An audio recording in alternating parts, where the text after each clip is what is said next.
Hello students, आज के video lecture में हम कुछ और सिलेक्टेड क्वेश्चन लेके आए हैं। अब जैसे पहला क्वेश्चन है, देखो इसको कैसे सॉल्व करेंगे। ये इंटीग्रेशन i इक्वल टू दिया। अब इसमें जैसे हमने देखा कि -2 से 2 है लिमिट, तो अपनी इवन ऑड वाली प्रॉपर्टी लगाएंगे। इवन ऑड वाली प्रॉपर्टी में x की जगह -x पुट करके देखते हैं। यहाँ पे -x पुट करोगे तो कोई फर्क नहीं पड़ेगा इसको, और अगर कोई फर्क नहीं पड़ेगा तो इसका मतलब है कि इस इंटीग्रेशन को डबल करो, लिमिट लगाओ 0 से 2 और ये आएगा mod 1 minus x square dx। अब इसके लिए जैसे हमने देखा मोड, तो मोड को हटाने के लिए अंदर वाली जो क्वांटिटी है इसको इक्वल टू 0 करो। तो 1 माइनस एक्स स्क्वायर को जब आप 0 करोगे इक्वल टू, यहाँ से आपकी x की दो वैल्यू आएंगी, एक -1 और एक +1। अब हमें 0 से 2 तक इंटीग्रेट कर रहे हैं तो -1 तो हो नहीं सकता, तो -1 को हटाओ, 1 हो सकता है आपका। इसको हम ब्रेक करेंगे, 0 से 1 और 1 से 2, यानी कि i इक्वल टू यहाँ से आएगा 2 को तो बिल्कुल बाहर करो और इंटीग्रेशन को ऐसे ब्रेक करो 0 से 1 और इसके बाद फिर नेक्स्ट आएगा 1 से 2, इस टाइप से लिखेंगे। अब 0 से 1 बात करेंगे तो 0 और 1 के बीच में कोई वैल्यू रख के देखो। जैसे 0 और 1 के बीच में 1/2 रखोगे इधर, तो ये वैल्यू पॉजिटिव मिलेगी मोड के अंदर, तो मोड प्लस में खुलेगा। इसको प्लस में ओपन करो तो 1 minus x square into dx, और 1 से 2 के बीच में कोई भी वैल्यू यहाँ पे पुट करके देखो। जैसे कि 1 से 2 के बीच में 1.5 पुट करो, तो 1.5 का स्क्वायर 1 से बड़ा होगा तो ये नेगेटिव आएगा, तो मोड को माइनस में ओपन कर दो। तो ये जब माइनस में ओपन करोगे तो इसको पलट के लिख दो एक्स स्क्वायर -1 इंटू dx। अब इसको इंटीग्रेट कर दो, तो यहाँ पे इसका इंटीग्रेशन 1 का क्या होगा एक्स स्क्वायर का होगा x³ और लिमिट पुट कर दोगे 0 से 1 फिर प्लस, और यहाँ पे आएगा x³ माइनस एक्स और लिमिट है 1 से 2, और बस लिमिट पुट करो, आपका आंसर आ जाएगा। देखो यहाँ पे लिमिट पुट करेंगे तो आएगा 1 माइनस 1/3, 0 में सब 0 हो जाएगा प्लस, और यहाँ पे 2 पुट करेंगे तो 2 का क्यूब क्या आएगा 8/3 -2, और जब -1 पुट करेंगे तो आएगा -1/3 और यहाँ -1, तो ये +1 हो जाएगा। इसको सॉल्व कर लो, तो देखो 1 और 1 2 हो गया, 8 - 2 6/3, तो 2 बचेगा, और ये क्या है 1 1 2 और ये -2, तो ये सब 0 हो जाएगा, तो ये आ जाएगा i इक्वल टू आपका 4 आंसर मिल जाएगा। ये जो क्वेश्चन था इसका आंसर क्या आ जाएगा 4। ठीक है, तब ये क्लियर हुआ होगा। इसके बाद नेक्स्ट क्वेश्चन है, ये जो क्वेश्चन है इसकी भी हमने शॉर्टकट बता रखी है कि जब भी आपको cos theta minus sine theta ऐसा कोई टर्म मिलेगा तो अपोजिट काम करते हैं, यानी कि cos theta plus sine theta, cos theta plus sine theta, इसको हम t पुट करते हैं। इससे हुआ क्या कि साइन थीटा का डेरिवेटिव क्या होता है cos थीटा, और cos थीटा का होता है माइनस साइन थीटा, तो cos theta minus sine theta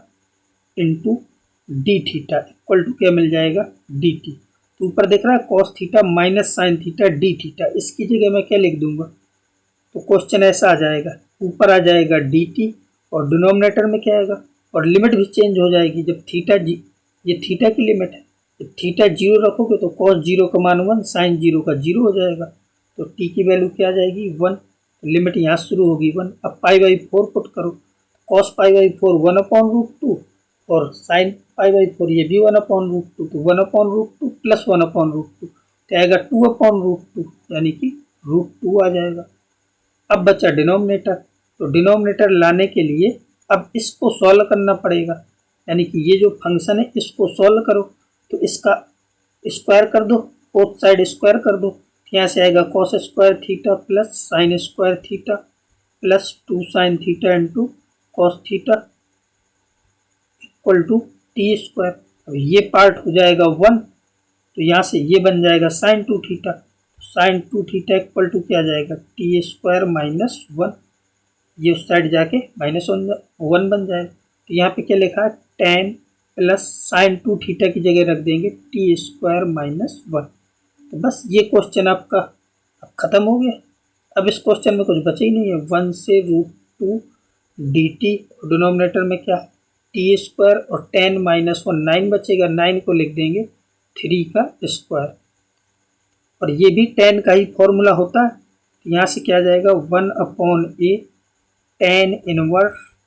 t/3, और लिमिट पुट कर देंगे 1 से √2, 1/3 tan इनवर्स, और यहाँ पे क्या आ जाएगा √2/3 माइनस tan इनवर्स 1/3। ये आपका आंसर है। ये क्वेश्चन काफ़ी फेमस है बोर्ड के लिए और कम्पिटिटिव एग्जाम के लिए तो है ही। तो इस टाइप के क्वेश्चनों के लिए भी मैंने बता रखा है कि जब भी 1 + x² ऐसा कुछ मिले तो ये जो x होता है x को पुट करते हैं हम tan थीटा, तो यहाँ से dx = क्या आ जाएगा sec² theta into d theta. अब ये जो क्वेश्चन है ये आपका कन्वर्ट हो जाएगा, यहाँ पे क्या लिखा ln 1 + x, तो ln 1 + x की जगह tan थीटा और dx की जगह आएगा sec² theta into d theta, और डिनोमिनेटर में क्या है 1 + tan² थीटा। और लिमिट क्या हो जाएगी, जब x को 0 रखोगे तो tan थीटा भी 0 आएगा, और जब x को 1 रखोगे तो थीटा की वैल्यू क्या आएगी π/4। इसको सॉल्व करो तो यहाँ से क्या आएगा, अच्छा ये i = मान लो यहाँ से चल रहा है i = 0 to π/4, और ये आपको पता है कि 1 + tan² थीटा है जो ये होता है sec² थीटा, तो ये और ये कैंसिल हो जाएगा। और इसके बाद अब हम इसमें लगा देंगे अपनी प्रॉपर्टी नंबर 4। प्रॉपर्टी 4 में क्या है कि इन लिमिट को ऐड करो तो ये आएगा π/4, तो थीटा की जगह रखना है π/4 माइनस थीटा, तो यहाँ पे आएगा ln 1 + tan थीटा की जगह रख दो π/4 माइनस थीटा। इसके बाद आ जाएगा i = 0 to π/4 ln 1 प्लस, और इसमें फॉर्मूला ओपन कर दो तो tan a - b का फॉर्मूला, तो ये क्या होता है tan a minus tan b upon 1 + tan a into tan b, तो tan a क्या है π/4 और tan b क्या हो जाएगा tan theta into d theta. इसके आगे यहाँ से आ जाएगा i = 0 to π/4 ln, और इसको सॉल्व करोगे तो ये भी 1 लिखा है तो 1 + tan थीटा और 1 - tan थीटा, तो ऊपर क्या बचेगा 2, डिनोमिनेटर में बचेगा 1 + tan theta into d theta, और इसको अलग अलग कर लो। यहाँ से i = क्या आ गया इंटीग्रेशन 0 से π/4, एक टर्म आएगा ln 2 डी थीटा, एक आएगा -0 to π/4 ln 1 + tan theta into d theta, और ये जो आया है आपका ये वापस से i बन जाएगा, ठीक है, क्योंकि इसी को तो हम लेके चले थे। यहाँ पे अगर देखोगे तो i = यही था, i = क्या था 0 से π/4 ln 1 + tan थीटा, तो यही आ गया 0 से π/4 ln 1 + tan थीटा, तो ये i है और माइनस लगा है तो -i, इस साइड जब इसको लाओगे तो ये आपका हो जाएगा 2i, और यहाँ से ln 2 को बाहर कर लो तो ये आ गया 0 to π/4 और डी थीटा, तो ये आ जाएगा π/4, तो यहाँ से 2i = क्या आ गया ln 2 इंटू π/4, तो यहाँ से i = आ जाएगा π/8 ln 2, ये आपका आंसर हो जाएगा। अब अगेन ये क्वेश्चन है, इसके लिए जो टर्म लिखा है अंदर 1 - cos 2x, ये तो आपको पता है कि 1 - cos 2x क्या होता है 2 sin square x, तो इंटीग्रेशन ऐसा है 0 to 100π, और यहाँ पे स्क्वायर रूट के अंदर है 2 sin² x इंटू dx। अब यहाँ से इसको बाहर कर लो, रूट के बाहर करोगे तो ऐसे आएगा 0 to 100π और √2 और sin² x, तो ये हो जाएगा mod sin x into dx। अब ये √2 तो इंटीग्रेशन के बाहर चला जाएगा, और ये 0 to nπ है तो नंबर ऑफ साइकिल इसकी कितनी है 100, तो यहाँ पे 100 आगे आ जाएगा, यानी कि क्वेश्चन ऐसा हो गया √2 और 100 को बाहर कर लो तो, और इंटीग्रेशन 0 से π, 100 √2 इंटीग्रेशन 0 to π, और यहाँ पे बचेगा mod sin x dx। 0 से π पे बात हो रही है तो फर्स्ट और सेकंड क्वाड्रेंट के बीच में है, और फर्स्ट और सेकंड क्वाड्रेंट में साइन पॉजिटिव होता तो इस मोड को भी हम हटा सकते हैं,